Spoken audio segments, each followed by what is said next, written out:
because I had investment properties in real estate, which I couldn't sell because those are my retirement. That's what I've got. I don't have big retirement funds. You're not asked to dig into those to send your kid to college. But I was being asked to dig into my retirement and sell real estate or not get financing for my son. Welcome to the Student Loan Podcast. Here, you'll find practical advice on tackling student loan debt, paying down your higher education expenses, and inspiring stories about paying off student loans. We're your hosts, Daphne Vanessa and Shamil Rodriguez. Please rate, review, and subscribe to the Student Loan Podcast by visiting the Student Loan Podcast on Apple Podcasts or wherever you find your podcasts. This is not professional advice, and we speak from our own personal views and opinions.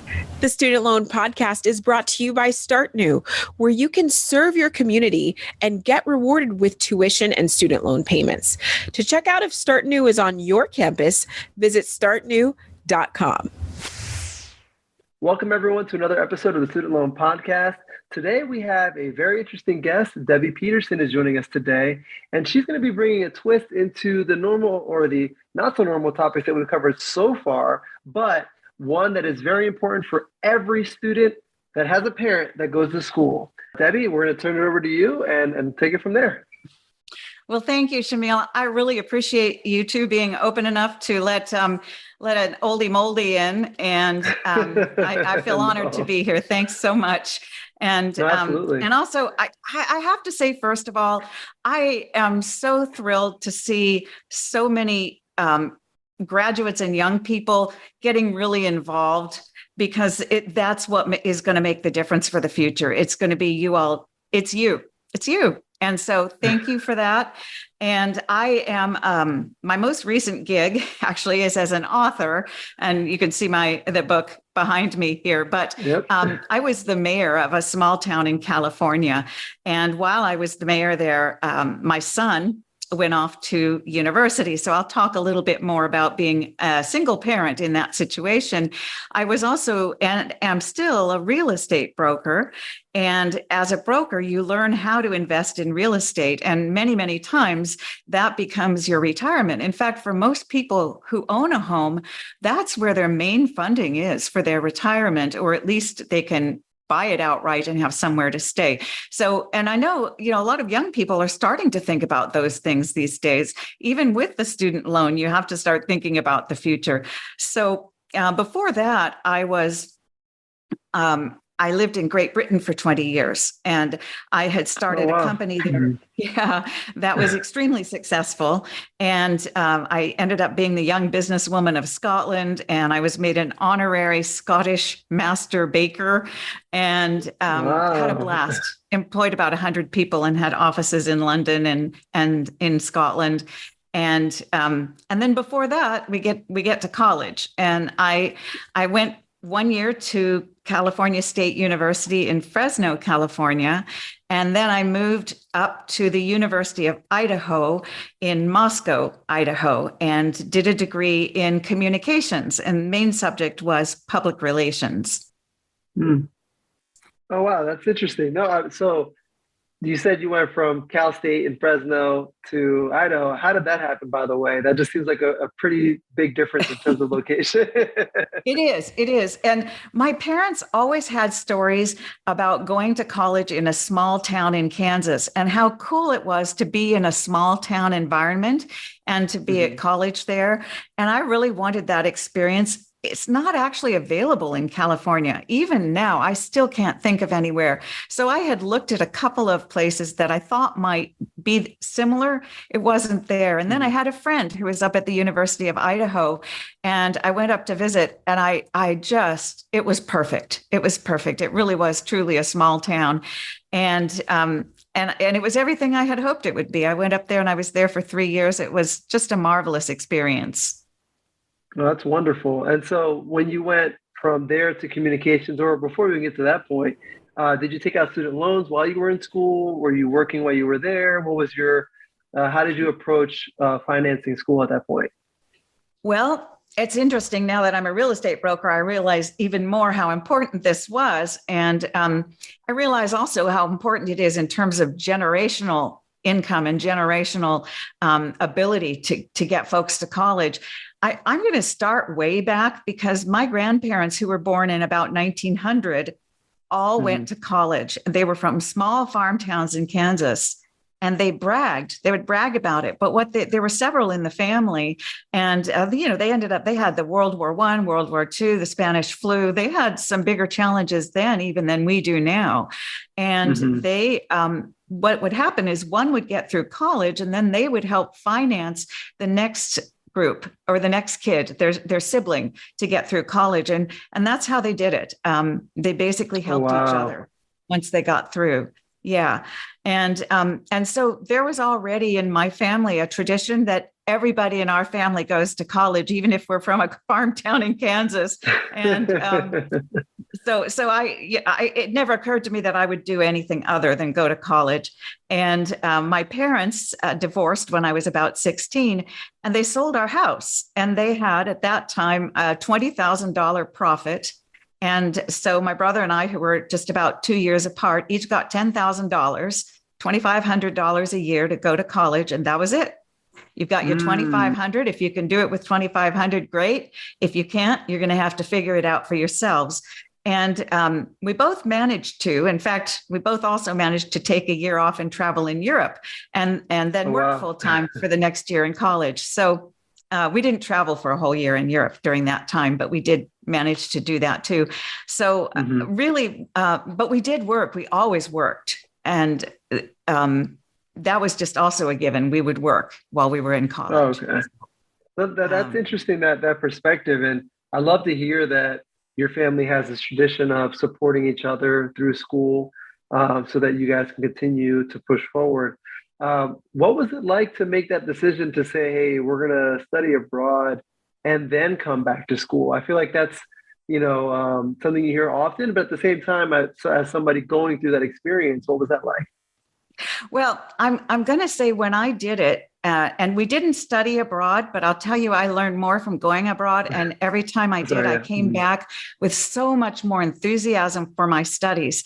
All of a sudden, French made sense. It wasn't boring. All of a sudden, history made sense. I knew what they meant when they talked about Winston Churchill and Britain and all of those things you hear about, the towns that had been bombed in Europe and D-Day and all those things you see in the movies. All of a sudden, they were real. And I developed a new sense of interest in art and music because I had traveled in Europe. And so I would say over my lifetime, that education is as important to me as my college education. At the time, my parents were okay with it. They taught my brother and I to be quite independent, make our own decisions, and then live with the consequences. And make our decisions aware of the consequences. And so we did. And my grandparents were worried because they were afraid if I left after my junior year in college, I would never go back. That was a huge fear for them. And that was more of a fear. Yeah, in those days, it was more of a fear. And now these days, what's interesting is that because we had such a hard time in the real estate business in around 2008, 2007 to about 2010, finance was just really difficult for my son and his dad and me. And so my son came at it with, I think, more of a depression, 1930s depression type outlook that you hear from people from that era, in that he wanted to work really hard, get a scholarship, get through college, pay off his loans, and had that fear of poverty that I didn't have as a kid. I didn't grow up with that, but he did because of circumstances. And so his dad and I always wanted him to travel. We always wanted him to go to Europe, and he wanted more to pay off his student loans.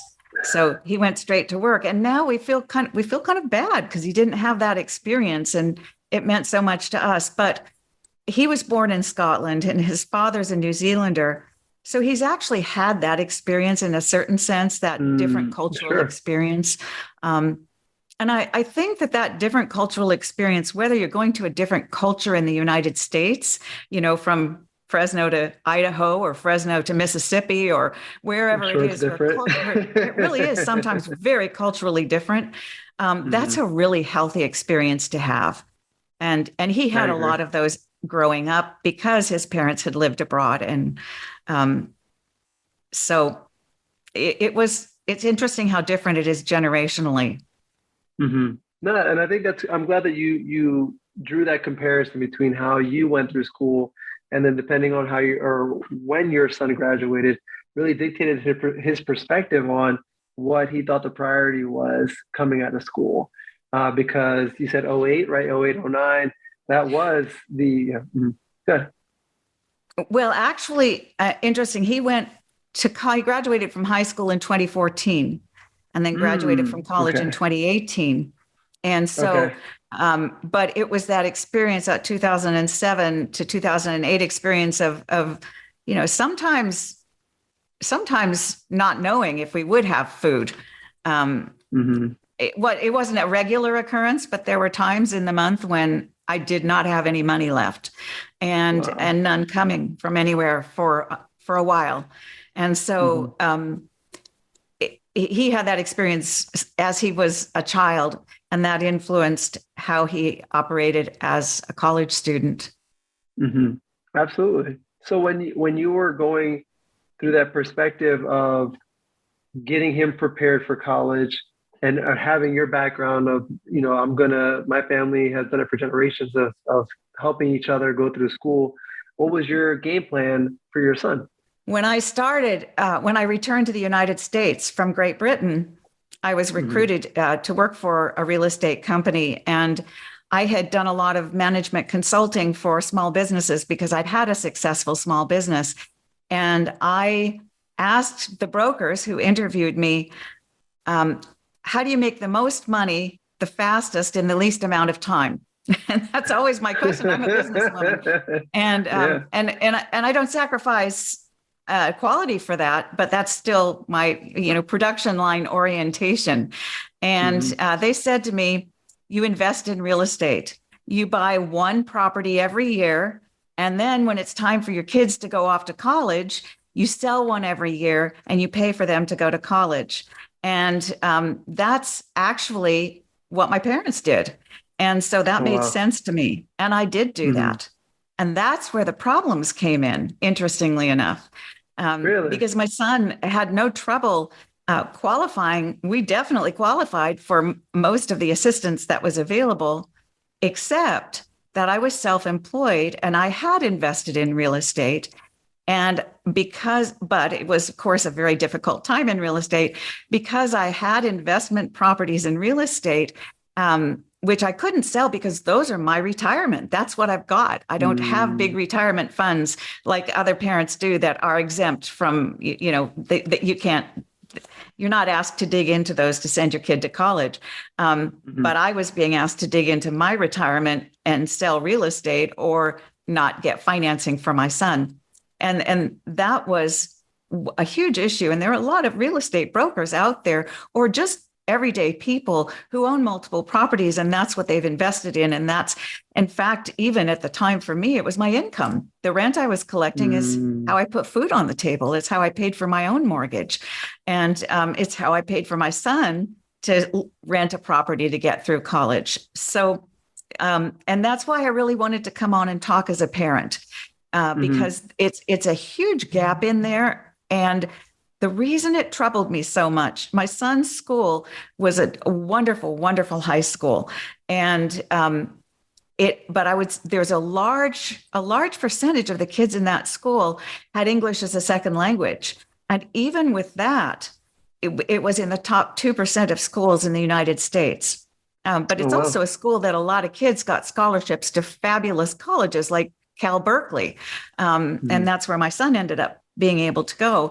And so what troubled me most of all is here was I, a college graduate who'd had a lot of experience of filling out all kinds of forms and contracts in my life as a real estate broker, especially taxes and all sorts of things. And I looked at the expenses of all the tests you have to take to get into any college, and the cost of the AP classes and the transportation to get to those classes on weekends for exams, and then the whole process of applying, the cost of applying to colleges. But more than that, the fact that if you're self-employed, you fall through the gaps a lot of times. And it really bothered me, because I realized that if it was that hard for me, how possibly could someone whose parents didn't speak English, how could they do that? And the answer to that is they couldn't do it. They couldn't do it, not where we are. And so I think there are a lot of kids in my area anyway, who should have been able to get into really good colleges and couldn't.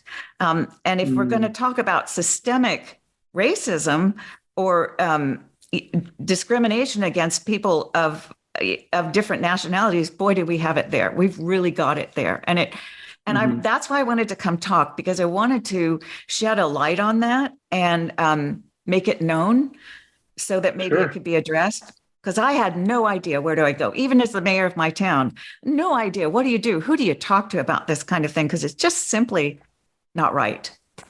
Yeah, and I think there's a lot to unpack there, because I think you're spot on to something that if you don't have that experience or that know-how of how the system works today, you can get lost in the sauce, right? You can really just be lost.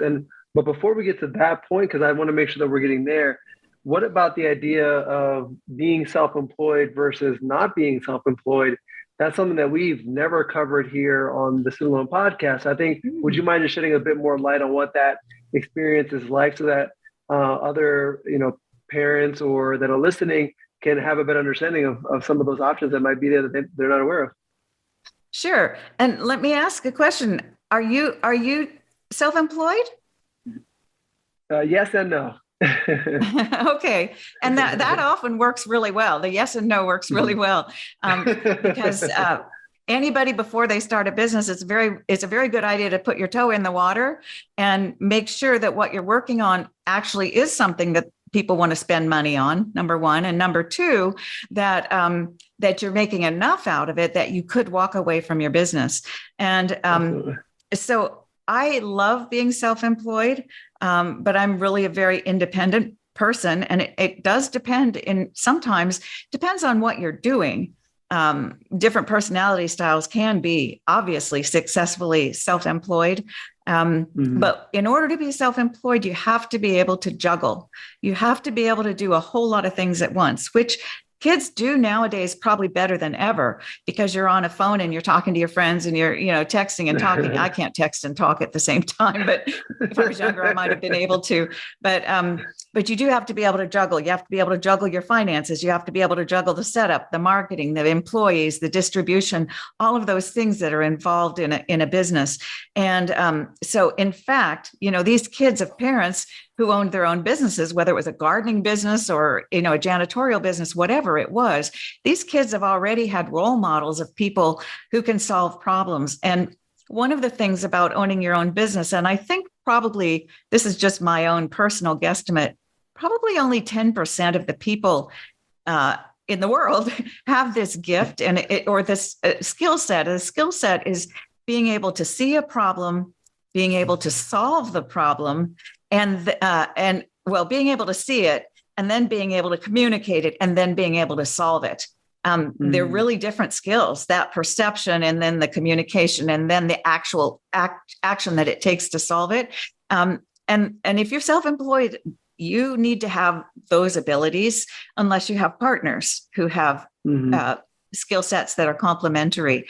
One other thing I would always encourage people to do, and this is a different kind of diversity, but it's the reality of who we are and where we live. I always encourage people, whenever they have a board, if they're going to start a company, especially if they're young, they should have a board. They should have advisors who've been there and done it. And when you have that board, choose a diverse board. And it goes without saying, of course, you're going to have ethnic diversity. You're going to have gender diversity. You may have nationality diversity. Yes, no question. You want to do that. You'll have age diversity. But the most important diversity of all, regardless of any of those other things, is the diversity of a different opinion. You need differing opinions. And that's how, now I'm getting onto my soapbox as far as local politics is concerned. But that's how the United States was set up. That's how any democracy is set up. It's set up so that we can have civil discourse, but spirited discourse, and that we can disagree, and then that we can come to solutions, and then that we can implement in the best interest of the majority of the people while taking into account the concerns of the minority, which we will know because we've had spirited discourse about it. And so you want a board like that. And it doesn't have to be a democracy. It's, business is different. You own it. You're the boss. You say what goes, and the buck stops with you, and it's your money and your reputation on the line. So it doesn't have to be a democracy, but you do need diversity of opinion more than anything else, and diversity of experience. So those are that's my input for folks who would be interested in starting their own businesses. As far as the differences, if you have your own business, you call the shots. You say when you're doing what you're doing. Now, your customers will determine a lot of that, and they have to be number one to a degree, of course. You need to have a life, Sure. But you get to create that. And the other side of it, when I was in college, I thought computers and business were the most boring thing in the whole world. And I wouldn't have gone for a computer class or an accounting class. Nothing would have ever made me do that. And then once I started my own businesses, I thought they were the most fascinating things in the world because they were the tools that I needed to run my business. And so I would really encourage people to understand how profit and loss statements work, how balance sheets work, and take a small business course, learn all those things, and it'll put you light years ahead of where you would be otherwise.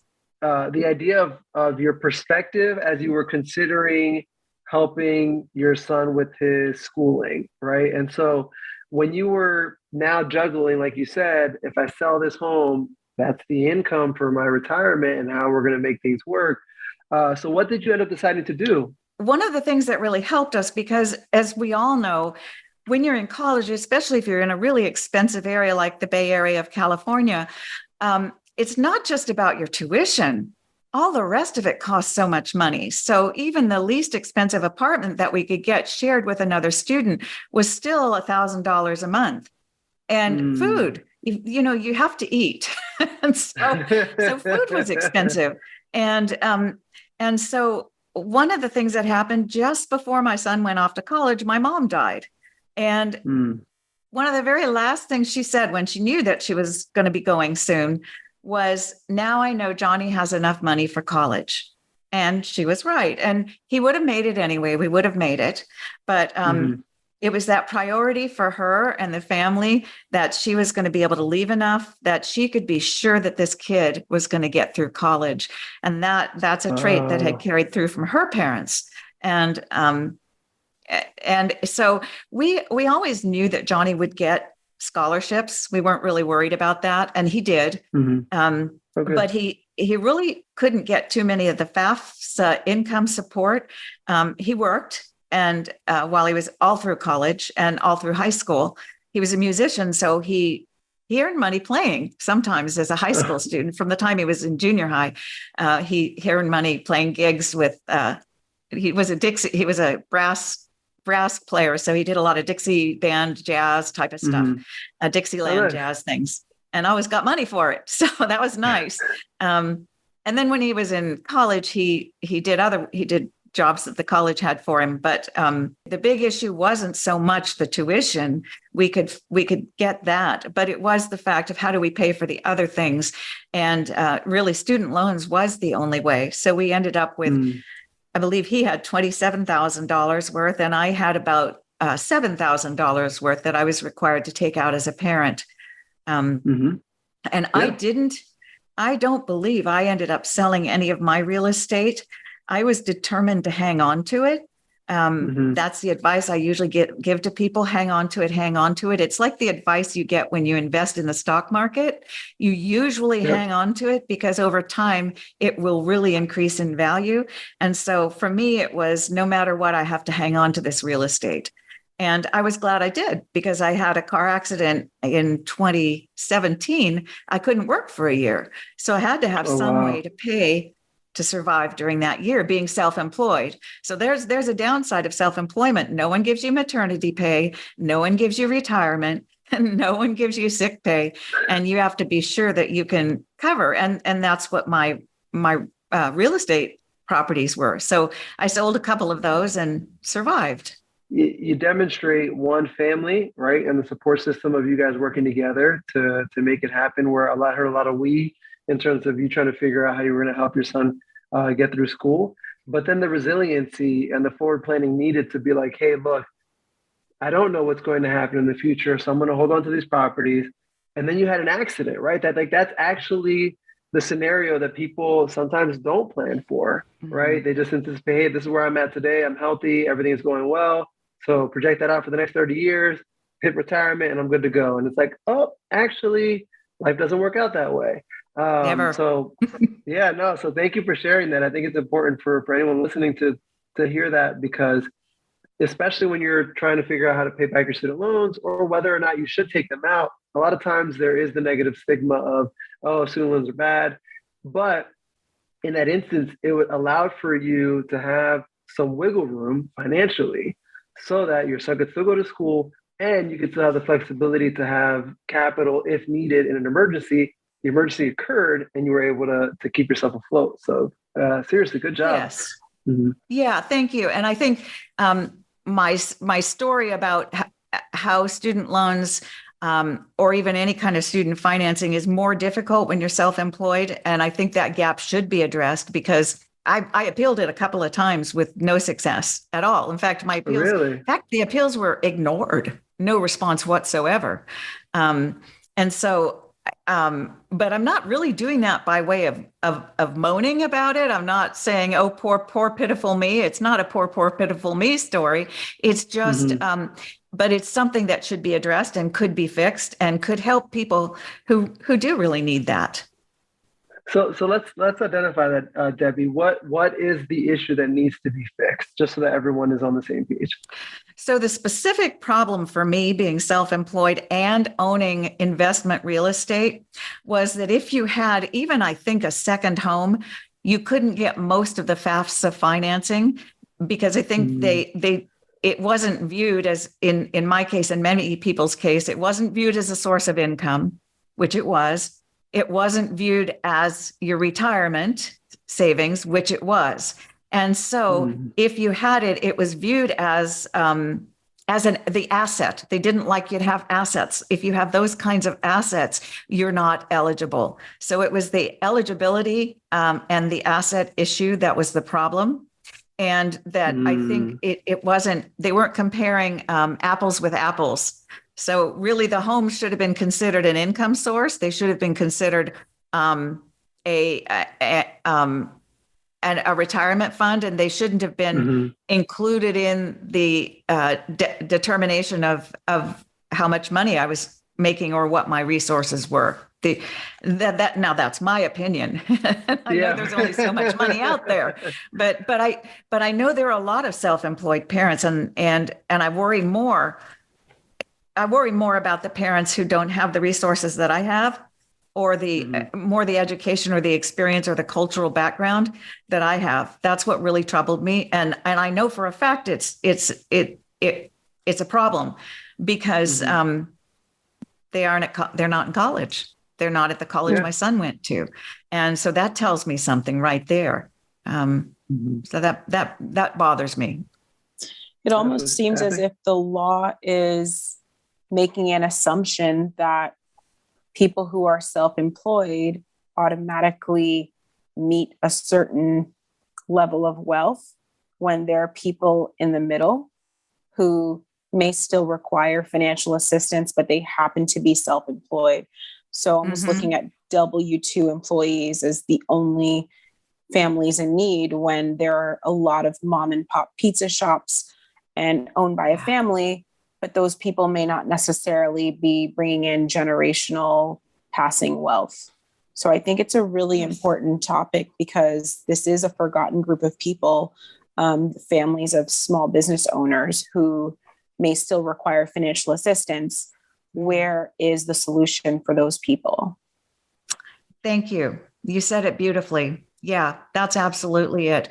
You think about the huge population we have that's come in from Mexico or other places in South America too. And not just there, but, you get a lot of folks who come in and they'll buy into a 7-Eleven or they'll buy into a motel, but the whole family's working there. And or a shop, a small food grocery store. The whole family's working there, or even a restaurant. The whole family is working there, Right. or a gardening business or a cleaning business. And those aren't people who are getting rich. Those are people who found a way to survive and make their lives better. And they deserve to go to college, in my opinion. They should, Right. their kids should have an equal chance.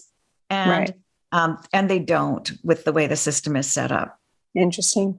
I'd be interested to hear just from your experience in politics, where you think we've gone wrong with the arbitrary thresholds. I'm thinking income limits on certain programs, these arbitrary thresholds for FAFSA.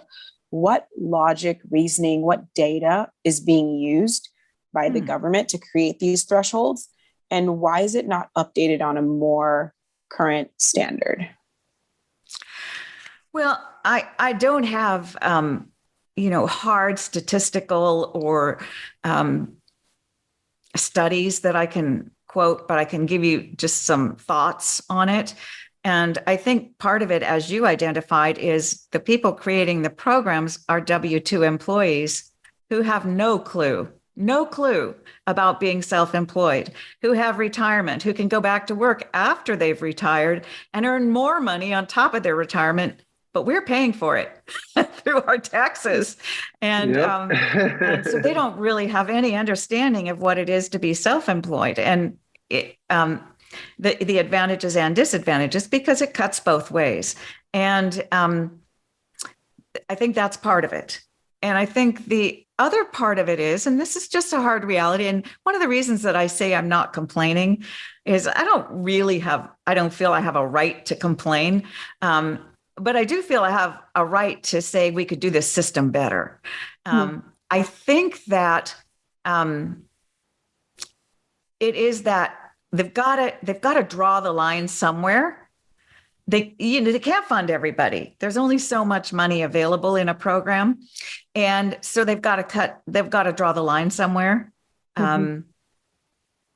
I really, it takes a greater interest probably in social services to be able to find a way to pull in the children of kids, the children of farm workers, basically, or maybe the children of a second generation of farm workers. It takes a different kind of approach. And again, that's got to be financed, unless it's done by a charity or a nonprofit, which is probably the best way to do it, because nonprofits have a genuine interest and in figuring it out for the people that they're serving. So those are just kind of my off the top of my head thoughts about it. But I don't have hard numbers. Part of the reason is, in a small town, the mayor is the chairman of the board, basically, the chairman of the city council, as it were. But we don't get involved in the day-to-day decisions. And it's like the chairman of any board, you don't oversee the day-to-day, you oversee the chief executive who oversees that. And also small cities don't get involved in social services, because we can't. It's left up to our county or our state, or even sometimes a national level, federal level. So that's part of the reason that I can't give you better feedback on that one. Yeah, no worries. Just curious, because I know that it impacts people at all levels, like whether you're filing taxes or you're trying to qualify for a scholarship or you're looking to qualify for certain FAFSA or even state grants. Those thresholds really do stop certain people from benefiting. So it's just an interesting thought that I hope that our government starts to consider more, so that we can create solutions for everybody, regardless of employment status or source of employment. Yeah. Yes, that's right. And part of it is, part of it actually is based on how people file their taxes. Had I filed my taxes differently, had I put my investment properties down, I put them down on a schedule, what was it? Schedule A, I think, is my personal property. Instead if of I put them down as businesses, Yep. it could have, I probably would have had different financing. Right. But I couldn't change, once I'd already done it one way on my income taxes, I couldn't change that. Yep. And so I was stuck. Or without adequate documentation in case of an audit. Yeah. Right. Yeah. Yeah. So but as far as the documentation, I still had to have all the paperwork and things, all the receipts and all that kind of stuff in order to file the taxes, but they were just considered differently. And of course, usually they always look at tax returns to determine things. And so that I think they appeared more as personal wealth rather than appearing as businesses, which is what they really were. Right. And even though I'm able as a real estate broker to write off more, because that's what I do 100% of the time, even with that showing on my taxes that clearly it was a part of my business and it was a business, it still was considered differently than it would have been had I had them all under the umbrella of my business on the Schedule C. Right. Yeah. So an LLC. That might be a word of wisdom for people. And yet I can't give people advice on that because it may even have changed now. But I suspect it probably hasn't. Changes happen, but I agree that they're slow moving with the IRS, very slow moving. Yeah. Very interesting. So we've definitely driven into the problem. What about some of the solutions that you think you were able to gain as little kernels of wisdom from your experience? Oh, you mean I have to be positive now? Yes. We can't just be left in the darkness. That I'd have to say it's almost more generalized. I would say that one of the things that I absolutely loved about my son's high school, and then even more so up at Cal Berkeley, was the huge number of different kinds of classes you could take on things. And I just felt like if it had been me, I would have hung out at his high school forever and taken all those classes because he sounded so interesting. And because when I was in high school, it was really boring. There were no fun classes. And then same at college, but even more so. It was just so interesting. And I think, I guess what was the kernel? I would say that the whole experience reinforced for me that $35,000, it was worth every penny. And it was hard. It was a hardship. Those were difficult years. And I'm really glad they're over.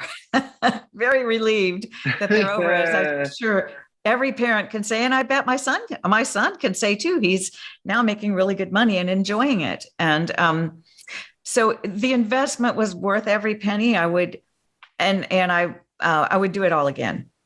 So I will say I'm really thankful for that. And I'm also really thankful of late with the pandemic that there's been much, much more flexibility in terms of helping people. I've been able to get things as a self-employed real estate broker that I never would have been able to have help with in the past. And that's been really, it's made a huge difference to my business and my own income and my ability to keep going through these times. And So I think we've maybe learned some things. What we haven't learned yet is how to hold things more accountable, because there's been a huge amount of fraud.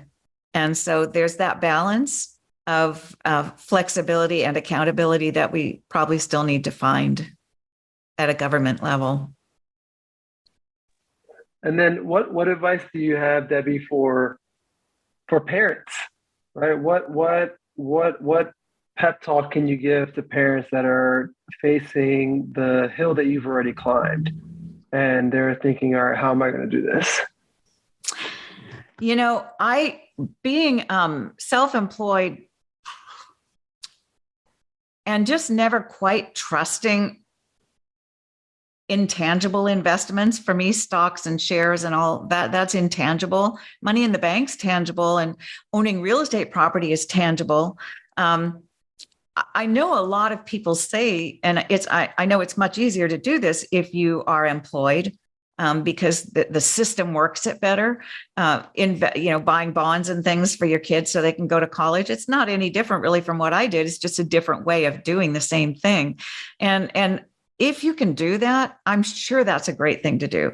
But I can't speak to it because I didn't do it. And I don't really know anybody who did it that I've ever discussed it with. But, I think the biggest single investment you can make in your child is to help them be their brightest, best self.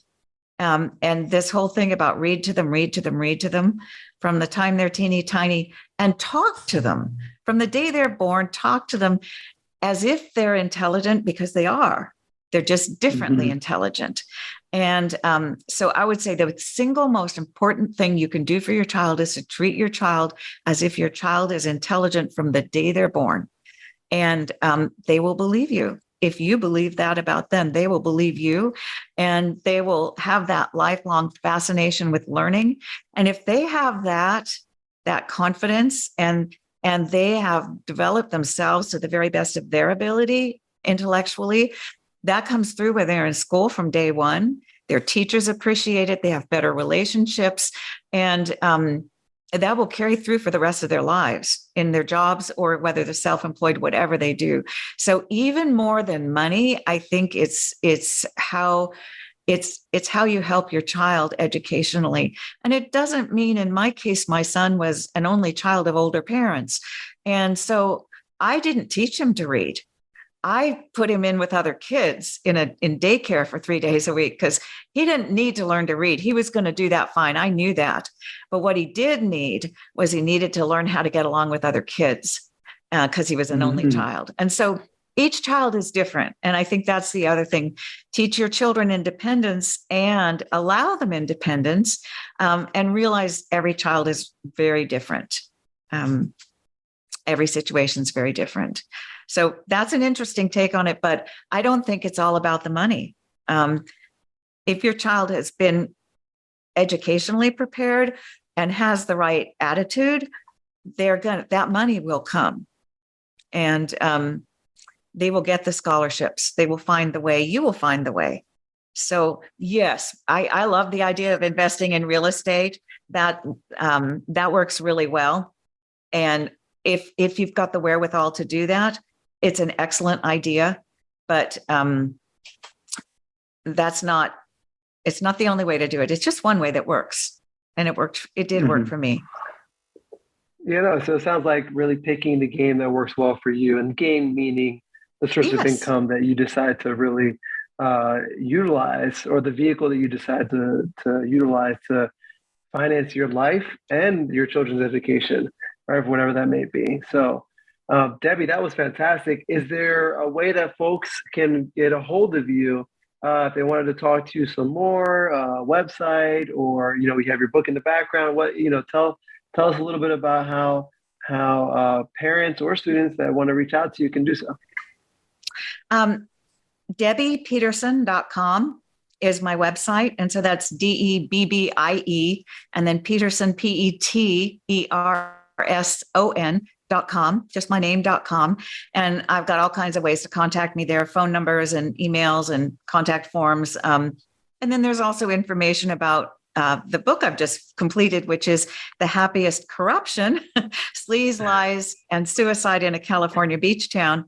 And it's the story of the corruption I found when I became mayor and the really disparate group of people who have been working to bring it down. And it's quite a story, and it's not over yet. So I'm happy to share that with people too, and also share with them how to become involved in your own local government so that you can help make a difference in a lot of these things. No, absolutely. And I think just to touch on that, Debbie, I think when you had mentioned civic engagement and getting involved in your community, a lot of things that can impact scholarships or financial aid or the ability to bring in funding on the national level for supporting any of those types of educational initiatives start with you at, voicing your perspective, right? Like you said, it's not just about complaining, but just saying that things can be done better. And I think you did such a great job of communicating that, Debbie. Thank you. I agree. And I wanted to go back and touch a little bit on what you said about, you used the term game. I love that term. And the reason I like it is if you're thinking about raising money for repaying a student loan, if you think of it as a game and you say, you know what, that's a game and I can play that game, it takes a lot of the sting out of it. It takes the anxiety out of it, and it actually makes it fun. And then you can step aside from the anxiety. You can use your executive brain and do better and get it done. So I like it that you use that term. Cool. All right. So I'll take that. Thank you, Debbie. Daphne, is there anything you wanted to wrap up with before we go? No, I think we handled. All right, great. Sounds fantastic. All right, everyone. For more information on today's episode, visit thestudentloanpodcast.com/episode 74. That's thestudentloanpodcast.com/episode 74. See you next time.